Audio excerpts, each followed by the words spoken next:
I filled a few hours doing piecework in the fishery, then made my way to the lecture hall in Mainz where Elodin's class was being held. It was scheduled to begin at noon, but I was there half an hour early, the first to arrive. The other students trickled in slowly. 7 of us in all. First came Fenton, my friendly rival from Advanced Sympathy.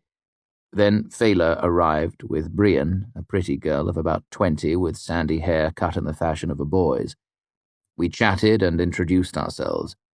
Jarrett was a shy Madigan I'd seen in the Medica. I recognized the young woman with bright blue eyes and honey-colored hair as Inissa, but it took me a while to remember where I'd met her. She was one of Simon's countless short-lived relationships. Last was Uresh, nearly 30, and a full Elfe. His complexion and accent marked him as coming all the way from the Lannet. The noon bell struck, but Elodin was nowhere to be seen. 5 minutes passed, then 10. It wasn't until noon that Elodin breezed into the hall carrying a loose armful of papers. He dropped them onto a table and began to pace back and forth directly in front of us.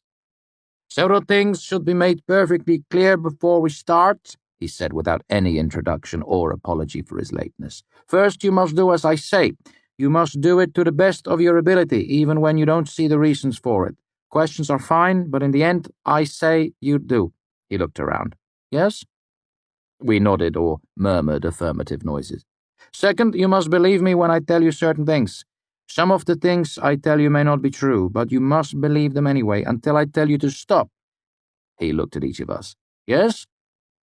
I wondered vaguely if he began every lecture this way. Elodin noticed the lack of an affirmative from my direction. He glared at me, irritated. "We aren't to the hard part yet," he said. "I'll do my best to try," I said. "With answers like that, we'll make you a barrister in no time," he said sarcastically. "Why not just do it instead of doing your best to try?" I nodded. It seemed to appease him, and he turned back to the class as a whole. "There are 2 things you must remember. First, our names shape us, and we shape our names in turn." He stopped his pacing and looked out at us.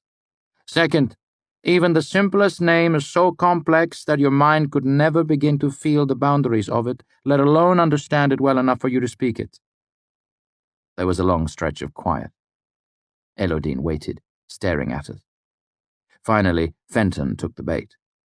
"If that's the case, how can anyone be a namer?" "Good question," Elodin said. "The obvious answer is that it can't be done. That even the simplest of names is well beyond our reach." He held up a hand. "Remember, I am not speaking of the small names we use every day, the calling names like tree and fire and stone. I'm talking about something else entirely." He reached into a pocket and pulled out a river stone, smooth and dark. "Describe the precise shape of this. Tell me of the weight and pressure that forged it from sand and sediment. Tell me how the light reflects from it. Tell me how the world pulls at the mass of it, how the wind cups it as it moves through the air. Tell me how the traces of its iron will feel the calling of a loadstone. All of these things and 100,000 more make up the name of this stone." He held it out to us at arm's length. "This single, simple stone." Elodin lowered his hand and looked at us. "Can you see how complex even this simple thing is? If you studied it for a long month, perhaps you would come to know it well enough to glimpse the outward edges of its name. Perhaps. This is the problem namers face. We must understand things that are beyond our understanding. How can it be done?" He didn't wait for an answer, and instead picked up some of the paper he'd brought in with him, handing each of us several sheets.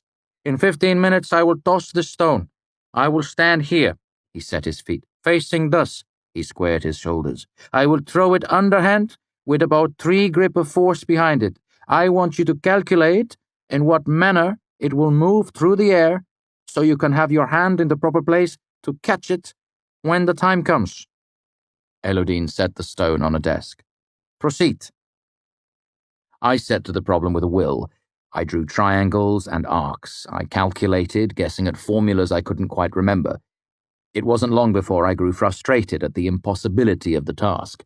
Too much was unknown. Too much was simply impossible to calculate. After 5 minutes on our own, Elodin encouraged us to work as a group. That was when I first saw Uresh's talent with numbers. His calculations had outstripped mine to such a degree that I couldn't understand much of what he was doing. Fela was much the same, though she had also sketched a detailed series of parabolic arcs. The 7 of us discussed, argued, tried, failed, tried again. At the end of 15 minutes, we were frustrated. Myself especially. I hate problems I cannot solve. Elodin looked to us as a group. So what can you tell me? Some of us started to give our half answers or best guesses, but he waved us into silence. What can you tell me with certainty? After a moment, Fela spoke up. We don't know how the stone will fall. Elodin clapped his hands approvingly. Good! That is the right answer. Now watch. He went to the door and stuck his head out. Henry, he shouted. Yes, you come here for a second. He stepped back from the door and ushered in one of Jameson's runners, a boy no more than 8 years old. Elodin took a half-dozen steps away and turned to face the boy. He squared his shoulders and grinned a mad grin. Catch! He said, lofting the stone at the boy. Startled, the boy snatched it out of the air.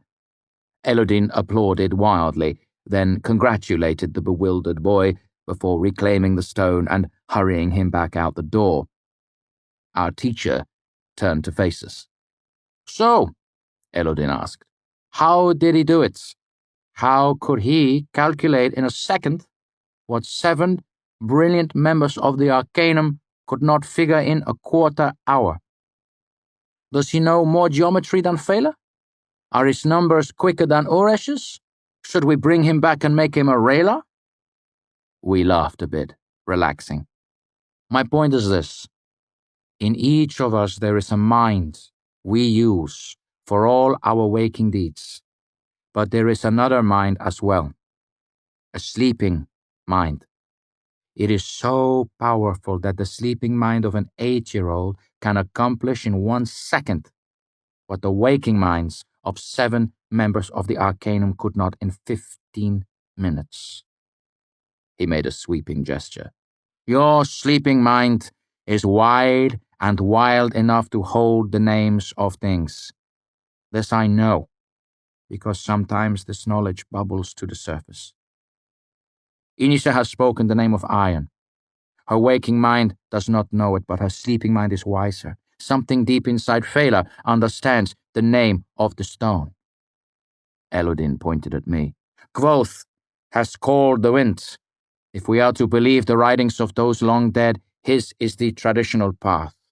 The wind was the name aspiring namers sought and caught when things were studied here so long ago. He went quiet for a moment, looking at us seriously, his arms folded. I want each of you to think on what name you would like to find. It should be a small name, something simple. Iron or fire, wind or water, wood or stone. It should be something you feel an affinity toward. Elodin strode toward the large slate mounted on the wall and began to write a list of titles. His handwriting was surprisingly tidy. These are important books, he said. Read one of them. After a moment, Brienne raised her hand. Then she realized it was pointless as Elodin still had his back to us. Master Elodin? She asked hesitantly. Which one should we read? He looked over his shoulder, not pausing in his writing at all. I don't care, he said, plainly irritated. Pick one.